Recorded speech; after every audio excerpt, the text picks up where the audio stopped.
بسم اللہ الرحمن الرحیم۔ السلام علیکم معزز طلبہ کرام، آپ سب کیسے ہیں؟ آج ہم نور الانوار کے سبق نمبر 99 کو پڑھیں گے۔ آج کے سبق کا عنوان ہے تیسری تفریق کا بیان، اور آج کے ہمارے سبق کی عبارت وَمِلْكُ النِّكَاحِ لَا يَضْمَنُ بِشَهَادَةٍ سے شروع ہوتی ہے۔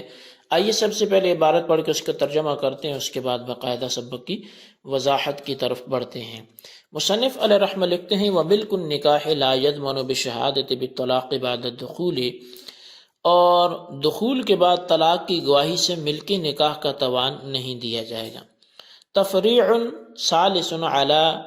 لنا على ان ما لا مثل له لا يضمن، يعني اذا شهد الرجلان بانه طلق امرأته بعد الدخول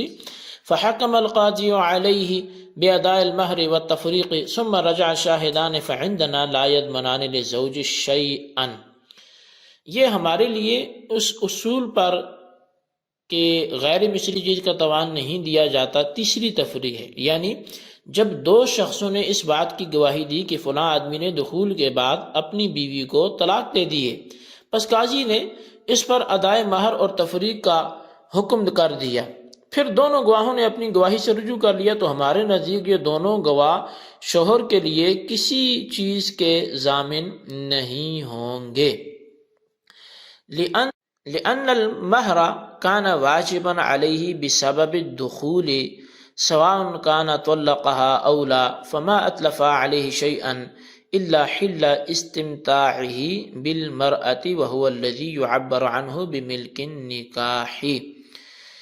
اس کی وجہ یہ ہے کہ مہر تو شوہر پر دخول کی وجہ سے واجب ہوا تھا، خواہ شوہر اس کو طلاق دے یا طلاق نہ دے، پس گواہوں نے شوہر کا کچھ بھی ضائع نہیں کیا مگر عورت کے ساتھ اس کے لطف اندوز ہونے کا جواز جو تھا وہ ضائع کر دیا، جس کو مل کے نکاح سے تعبیر کیا جاتا ہے۔ وَلَيْسَ لَهُ مِثْلٌ لَا مُمَاثَلَةَ الْبُضْعِ بِبُضْعٍ آخَرَ فَإِنَّ ذَلِكَ فِي الشَّرِيعَةِ حَرَامٌ وَلَا مُمَاثَلَةَ بِالْمَالِ لِأَنَّ تَقَوُّمَهُ بِالْمَالِ لَا يَظْهَرُ إِلَّا عِنْدَ النِّكَاحِ ضَرُورَةً لِشَرَافِهِ۔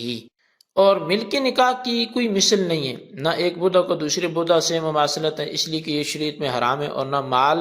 کے ساتھ مماثلت ہے کیونکہ ملک نکاح کے متقوم بالمال ہونا ظاہر نہیں ہوتا مگر نکاح کے وقت اس کی شرافت کی وجہ سے۔ ولا یظہر عند التفریق اصلا، اور یہ جو چیز ہے وہ تفریق کے وقت بالکل ظاہر نہیں ہوتا۔ وَلِهَذَا صَحَّتْ إِزَالَتُهُ بِالطَّلَاقِ بِلَا بَدَلٍ وَلَا شُهُودٍ وَلَا وَلِيٍّ وَلَا إِذْنٍ وَإِنَّمَا تَصِيرُ مُتَقَوَّمَةً فِي الْخُلْعِ بِالنَّصِّ عَلَى خِلَافِ الْقِيَاسِ۔ اسی لیے اس کو طلاق کے ذریعے بغیر بدل کے، بغیر گواہوں کے، بغیر ولی کے اور بغیر اجازت کے زائل کرنا درست ہے، اور بدعہ کا خلع کی صورت میں متقوم ہونا خلاف قیاس نص کی وجہ سے ہے۔ وَإِنَّمَا قَيَّدَ بِالطَّلَاقِ بَعْدَ الدُّخُولِ لِأَنَّهُ إِذَا شَهِدَ بِالطَّلَاقِ قَبْلَ الدُّخُولِ ثُمَّ رَجَعَ يَضْمَنَانِ نِصْفَ الْمَهْرِ لِلزَّوْجِ لِأَنَّ قَبْلَ الدُّخُولِ لَا يَجِبُ عَلَيْهِ الْمَهْرُ إِلَّا عِنْدَ الطَّلَاقِ، اور طلاق بعد الدخول کے ساتھ اس لیے مقید کیا گیا کہ جب گواہوں نے طلاق قبل دخول کی گواہی دے دی اور پھر رجوع کیا تو شوہر کے لیے آدھے مہر کے ضامن ہوں گے، اس لیے کہ قبل دخول شوہر پر مہر واجب نہیں ہوتا مگر طلاق کے وقت اس لیے کہ یہ احتمال ہے کہ عورت لأنها تحتمل ان ترتد او طاوعت ابن الزوج فحينئذ يبطل المهر اصلا وانما اكد نصف المهر بالطلاق فكأن الشاهدين اخذ نصف المهر من يد الزوج واعطاها فيضمنان ما اعطاها۔ تو کہتے ہیں کہ اس لیے کہ یہ احتمال ہے کہ عورت مرتد ہو جائے یا شوہر کے بیٹے سے وہ مطاوعت کر لے تو اس وقت مہر بالکل باطل ہو جائے گا۔ نصف مہر کو طلاق کے ذریعے موقع کیا گیا ہے، گویا گواہوں نے شوہر کے قبضے سے آدھا مہر لے کر عورت کو دے دیا، لہذا یہ دونوں اسی چیز کے ضامن ہوں گے جو انہوں نے عورت کو دیا ہے۔ جی طلبہ کرام، یہ ہمارے آج کے سبق کی عبارت اور اس کا ترجمہ ہے۔ اب آئیے اس کی وضاحت کی طرف بڑھتے ہیں۔ مصنف علیہ رحمہ نے جو قاعدہ بیان کیا تھا پیچھے کہ اگر کوئی چیز ایسی ہو جس کا کوئی مثل نہ ہو، اس کا کوئی مثل کامل، نہ مثل قاصر، نہ مثل سوری، نہ مثل مانوی، تو اس کا توان واجب نہیں ہوتا۔ اس عبارت میں اس پر تیسری تفریع بیان کی گئی ہے۔ حاصل اس کا یہ ہے کہ اگر دو آدمیوں نے یہ گواہی دی کہ حامد نے دخول اور جماع کے بعد اپنی رفیقہ حیات کو طلاق دے دی ہے، اس گواہی کے نتیجے میں قاضی نے میاں بیوی کے درمیان تفریق کرا دی اور شوہر پر مہر ادا کرنے کا حکم کر دیا۔ پھر دونوں گواہوں نے اپنی شہادت سے رجوع کر لیا اور یہ کہا کہ ہم لوگوں نے جھوٹی گواہی دی ہے، تو ہمارے نزدیک یہ دونوں گواہ شوہر کے لیے کسی چیز کے ضامن نہیں ہوں گے اور ان پر کسی طرح کا کوئی بھی توان واجب نہیں ہوگا۔ اس کی وجہ یہ ہے کہ دخول اور جماع کرنے کی وجہ سے شوہر پر مہر تو واجب ہو ہی چکا تھا،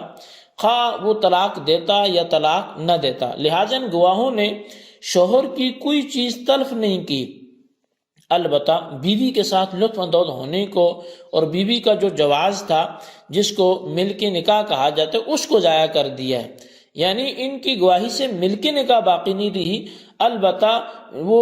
اس کا کوئی مالی نقصان نہیں کیا، لیکن ملک نکاح ایک ایسی چیز ہے جس کا کوئی مثل نہیں ہے، کیونکہ نہ تو ملک نکاح یہ بدعہ کی مماثلت بدعہ کے ساتھ اس کی ہے اور نہ بدعہ کی مماثلت مال کے ساتھ ہے۔ بدعہ کی مماثلت بدعہ کے ساتھ تو اس لیے نہیں ہے کہ یہ تبادلہ شریعت میں حرام ہے، یعنی شریعت میں یہ جائز نہیں ہے کہ اگر گواہوں نے شوہر کے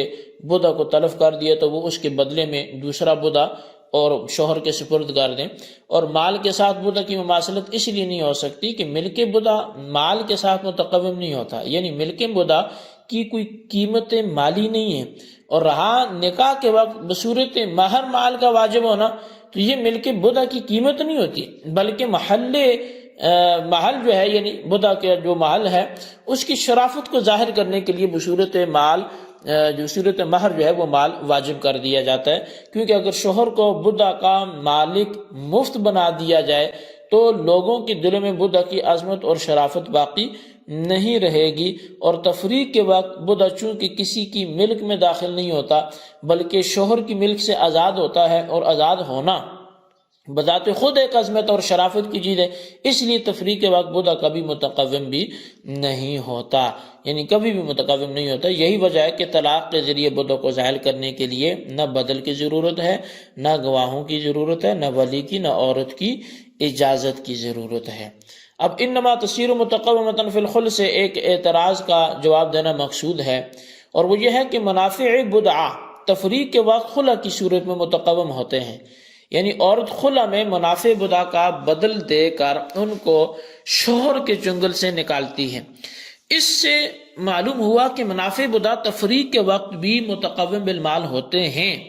حالانکہ آپ نے فرمایا کہ منافع بدعہ جو ہیں وہ تفریق کے وقت بالکل متقوم بالمال نہیں ہوتے، تو یہ دونوں باتوں میں تضاد کیسے آ سکتا ہے؟ تو اس کا جواب یہ ہے کہ خلع میں منافع بدعہ کا متقوم بالمال ہونا خلاف قیاس نص سے ثابت ہے، چنانچہ اللہ تبارک و تعالیٰ کا ارشاد ہے جو فَإِنْ خِفْتُمْ أَلَّا يُقِيمَا حُدُودَ اللَّهِ فَلَا جُنَاحَ عَلَيْهِمَا فِي مَا افْتَدَتْ بِهِ، یعنی اگر تم لوگ اس بات سے ڈرو کہ وہ دونوں انصاف پہ قائم نہیں رہ سکیں گے، اللہ کی حدود کو قائم نہیں رکھ سکیں گے، تو پھر اللہ کا حکم تو کچھ جو ہے وہ اس کو جب قائم نہیں رکھ سکیں گے تو پھر کچھ گناہ نہیں ہے، ان پر کوئی حرج نہیں ہے کہ دونوں اس بات پر کہ عورت کچھ فدیہ دے دے اور اپنی جان چھڑوا دے، یعنی عورت مال دے کر اپنے آپ کو نکاح سے چھڑا لے اور مرد وہ مال لے لے، تو یہ کوئی حرج نہیں ہے۔ بہرحال اب یہ خلع میں منافع بدعہ کا متقوم بالمال ہونا خلاف قیاس نص سے ثابت ہے، اور جو چیز خلاف قیاس ثابت ہو اس پر نہ دوسری چیز کو قیاس کیا جا سکتا ہے، نہ اس کو لے کر اعتراض کیا جاتا ہے، لہذا آپ کا یہ اعتراض کرنا درست نہیں ہے۔ اب صاحب نور الانوار نے فرمایا کہ ماتے نے طلاق بعد دخول کی قید اس لیے لگائی کہ جب دونوں گواہ طلاق قبل دخول کی شہادت دیں گے اور پھر اس سے رجوع کر لیں گے تو وہ دونوں شوہر کے لیے نصف مہر تاوان دینے کے ذمہ دار ہوں گے، کیونکہ دخول سے پہلے شوہر پر صرف طلاق کے وقت مہر واجب ہوتا ہے، اس لیے کہ اس بات کا احتمال ہے کہ عورت نعوذ باللہ مرتد ہو جائے یا شوہر کے بیٹے سے وہ مطاوعت کر لے، تو یعنی اس سے وہ بدکاری کر لے، تو اب ان صورتوں میں عورت کے ناشزہ ہونے کی وجہ سے مہر بالکلیہ باطل ہو جاتا ہے، یعنی اس کا مہر ختم ہو جاتا ہے، کیونکہ جو جرم ہے وہ اس کی طرف سے ہے۔ پس دخول سے پہلے طلاق پر گواہی دینے سے طلاق واقع ہو جائے گی اور طلاق کی وجہ سے نصف مہر موقع ہو جائے گا۔ حاصل یہ کہ جس مہر کے ساقط ہونے کا احتمال تھا وہ نصف مہر گواہوں کی گواہی سے واجب ہوا ہے، لہٰذا ایسا ہو گیا گویا ان گواہوں نے نصف مہر شوہر کے قبضے سے غصب کر کے اس عورت کو دے دیا، اور غاصب شے مغصوب کا چونکہ ضامن ہوتا ہے اس لیے یہ دونوں گواہ بھی نصف مہر کا توان ادا کرنے کے پابند ہوں گے۔ جی طلبہ کرام، یہ ہمارا آج کا سبق تھا، اس کو اچھی طرح سمجھیں اور اس کا خلاصہ اپنے رجسٹرز پر ضرور لکھیں اور ان سوالات کے جوابات دیں۔ سوال نمبر 1 یہ ہے کہ ماتن نے طلاق بعد دخول کی قید کس لیے لگائی، فائدہ بیان کریں۔ اور سوال نمبر 2 یہ ہے انما تصیر متقومۃ فی الخلع سے کون سے اعتراض کا کیا جواب دیا جا رہا ہے، وضاحت کریں۔ اللہ تبارک و تعالیٰ سے دعا ہے جو کچھ ہم نے پڑھا سنا اسے یاد رکھنے کی توفیق نصیب فرمائے، آمین بجاہ النبی الامین صلی اللہ علیہ وسلم۔